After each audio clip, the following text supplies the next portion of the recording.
Hey, y'all, welcome to my channel. I'm gonna start off by saying, I haven't talked much about the Mets as of late. Quite honestly, more so because of the fact I was focused on the Knicks and the playoffs more than anything else. But still watching the Mets games here, as much as I possibly could, when it didn't conflict with the playoffs and whatnot. But I will say this: I am genuinely surprised more than anything else of the Mets pitching.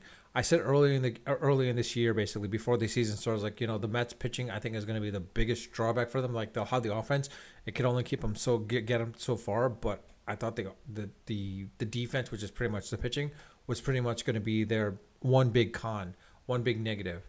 To be quite honest, I don't know what Jerry Hefner is doing. Quite honestly, I mean, like, he must be sprinkling some magic fairy dust on these pitchers because, like, Senga, I mean, I still think Senga's like a middle of the rotation, back of the rotation type of guy. He's not your number one, number two starter, but he's got like the third best ERA. The Mets as a whole, the best ERA overall in the National League, quite honestly. That's a surprise in and of itself. I mean, overall, to be honest, they had the best overall as well too. Overall, the entire league did the best lowest ERA, which is 2.85. I mean, I was surprised to see that, quite honestly, more than anything else. And then the fact is like you have basically, let's see, I'm not sure what to say exactly. Like, you got, I mean, Senga, like I said, is overall like the third best ERA in all of Major League is surprising in of itself. I did not think that Senga. I mean, like I said, and if you see my video channel and you see my videos in the past, I've always said Senga is not your true number one starter, but he's making a serious case for it now. And I don't want to say it is, but I still believe he's still your middle rotation guy. He's not your number one, number two starter. I think he's probably number three more than anything else. No more than that. Let's be honest. I think he's no more than that. But then you've got basically, um, then you've got like basic. I don't know, like what's his name. I was saying basically when it came to the free agency, I honestly said the Mets, they don't need to re-sign Alonso, let him go, because if we get Soto, we should be good with Lindor, those two alone, and then Batty, put him at first, or Mauricio at first, it should be good. Quite honestly, Alonso is making a serious case now as to why he should be getting, if not 300 million, but if not 500 million, but at least 400 million basically at this point. Let's be honest, he should be making that kind of money at this point. And then the aspect of everyone was looking at Soto, and the fact that Soto was like, sorry, I'm getting like these Slack personal messages. Anyways, the fact that Soto is making X, like $800 million practically. And the fact is he wasn't delivering what he was being paid for. I mean, in the beginning, it was sort of seeing it there, but then now he wasn't. But now we're starting to see he's getting back into his groove again. So it was only a matter of time. Soto, I'm pretty sure a flip switches, he'll be out of his slump immediately. Same thing with Lindor. That's the same thing with Lindor. Once he's in a slump, it's okay. But if he slumps the entire season, that's going to be a rarity at that point. He'll pick it up when it needs to be picked up at that point. I will be generally surprised. I will say about this is Mauricio has it showed flashes of what he should be. He's shown flashes of what he should be. If he keeps this up, I think the Mets have made a great draft pick out of Mauricio. Now the question is with Batty or Beatty, however you want to pronounce it. When Vientos went down, Batty had a shot. He's kind of making a case for himself a little bit there, but not as much as Mauricio, to be quite honest. If it came down to you have to choose between Mauricio and Batty, I'm keeping Mauricio. But at the same time, I will say the biggest disappointment it will be right now is the biggest disappointment right now is Acuna himself. Acuna, he is not living up to the hype as his brother basically. I thought Acuna basically would be not only a defensive player but also a great offensive power. But he's not even showing that now, and that's the sad part about him. Acuna probably is more so the part. He's becoming your perfect utility man more than anything else, like what McNeil is at this point. And it's sad to say, but McNeil, what it was back then to now, yeah, he was your great starter, but now you've got so many great players on your team that, and it's a good problem to have. You're gonna have to be the utility man, unfortunately, and like that, just live it up and breathe it as it is, and just like take it take it upon your reins to deliver. Acuna, I wish he could do that exact same thing, but he's not. And I hate to say this, but like, if you had a shot to trade him, maybe trade him. I mean, honestly, I know I shouldn't say that because like I was saying so much shills about like with Alonso and so much shilling about I was shilling about like basically Senga and shilling about like even batting himself. Um, Vientos, I mean, I wish he when he comes back, look, it'll be great to see what happens there. Um, Alvarez has become, I don't want to say a disappointment, but I think he's become a one hit type wonder on the offensive perspective. Defensively speaking, like as a game caller, we see how good he is, but as a hitter himself, like I said, I think it's a one hit wonder because like unless he somehow the hitting coach is able to adjust and make adjustments for him, and changes something. I think that's pretty much what we're gonna get. I think he's maxed out what it was because I think pitchers have figured him out at this point. Unless again he changes himself and he adapts to like what Alonso did. Like let's be honest, Alonso is a really good hitter now. Alonso's a really good hitter. He doesn't have to be a home run hitter. He was more of a home run hitter, but now he's becoming an overall hitter as well too. Alvarez needs to adapt to the same way that Alonso has. I thought for sure Alonso would never adapt, but he's now adapting, and that's really surprising in and of itself. And I'll eat my words for that. I'm eating my words. I'll admit, like Alonso has changed me a little bit. If the Mets have the shot, because like he's gonna opt out. Alonso's gonna opt out. If he's gonna be a free agent and opt out, I think the Mets should sign him for at least 3 to 4 years. 3 to 4 years. I mean, you don't need to sign him for like 10 years, but 3 to 4 years at least should be good at that point. 5 years is a big push. Maybe you do it, but beyond that, I don't think you need to go beyond that. And then of course, Channing and Holmes themselves. I mean, like let's be honest, I was like caught off guard with those two. Basically, like Canning himself. Or Canning. I don't know what Hefner's doing, but like with Canning and the fact that Holmes are basically doing really well is the biggest surprise as well too.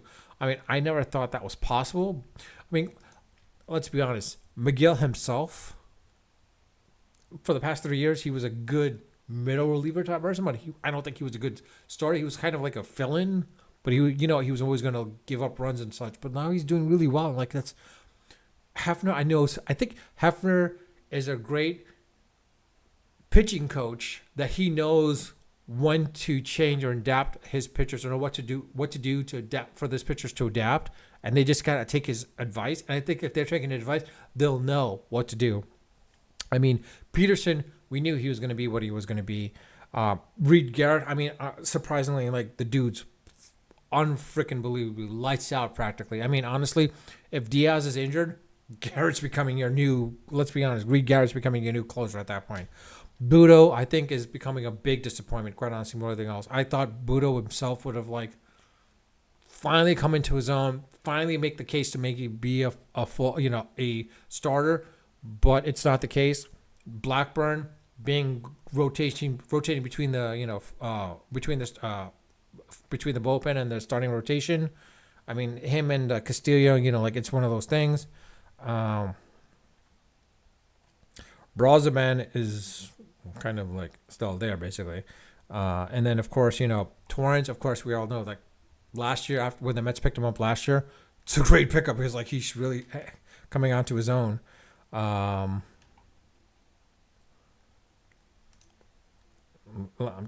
me take a quick look at the stats right now. Honestly, like Lindor is like, no, not at bats. I'm looking at averages.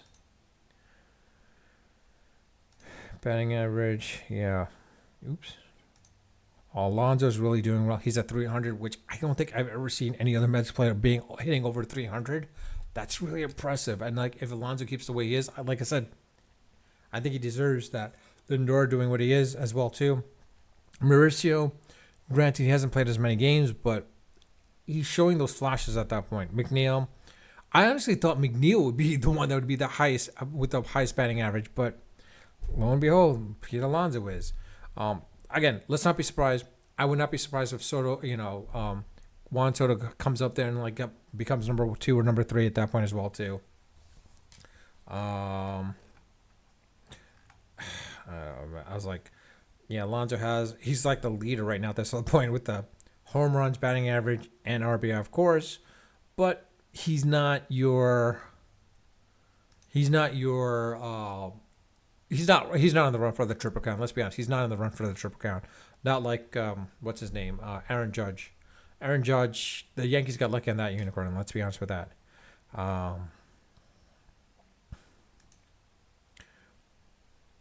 But again, with you got Senga, and Reed Garrett, basically under 1 ERA for the number of innings he's pitched. Basically, it's pretty impressive as a middle reliever.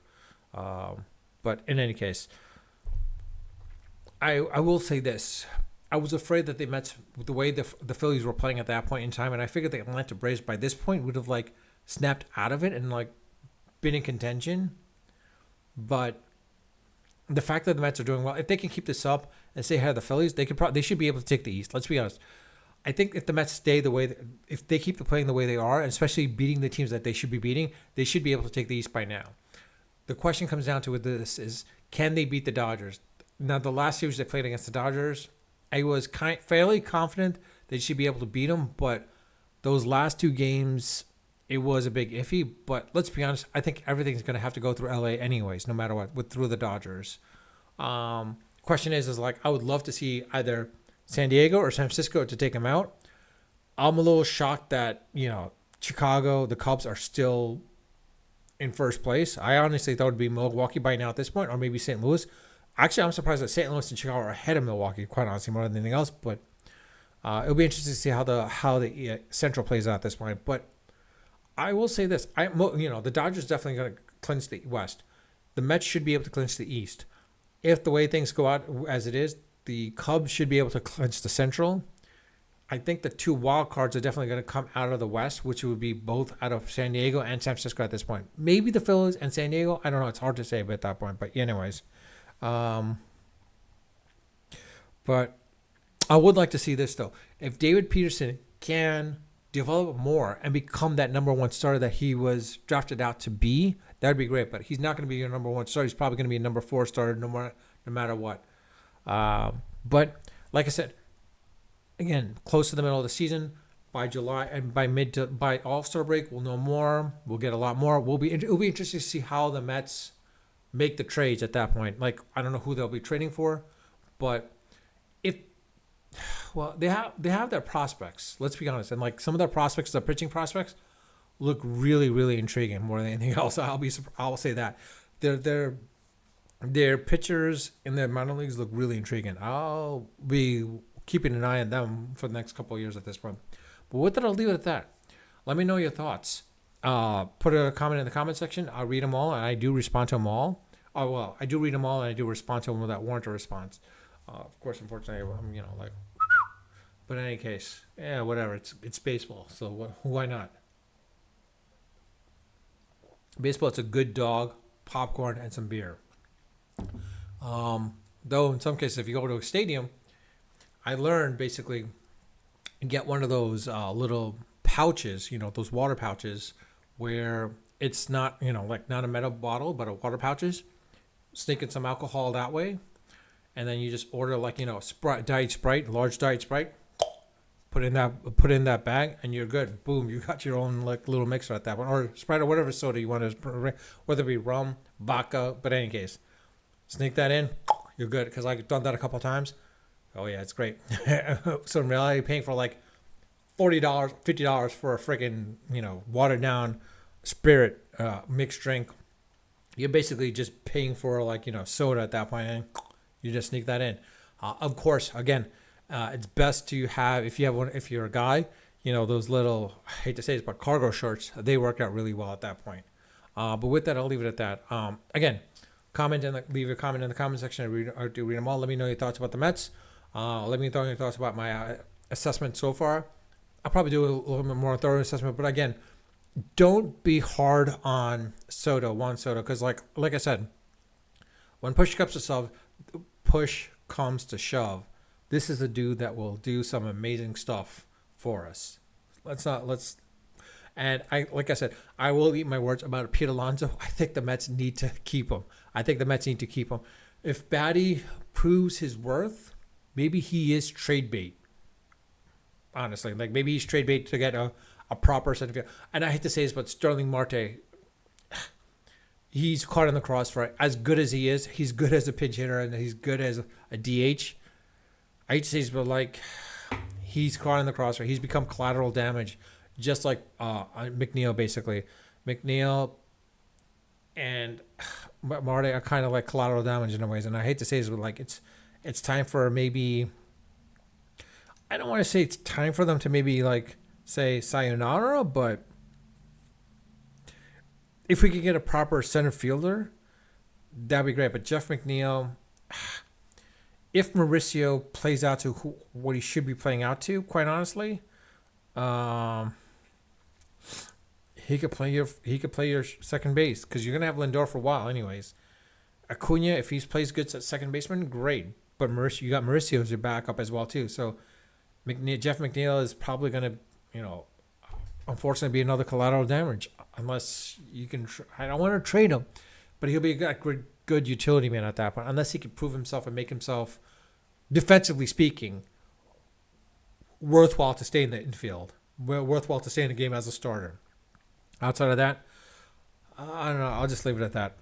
Like I said, more than anything else, I had to say Marte is probably your collateral damage, so maybe he is good trade bait. Let him produce, trade bait, and maybe get him and Taylor. If you could, I don't want to trade Taylor, but he is good as your backup center fielder.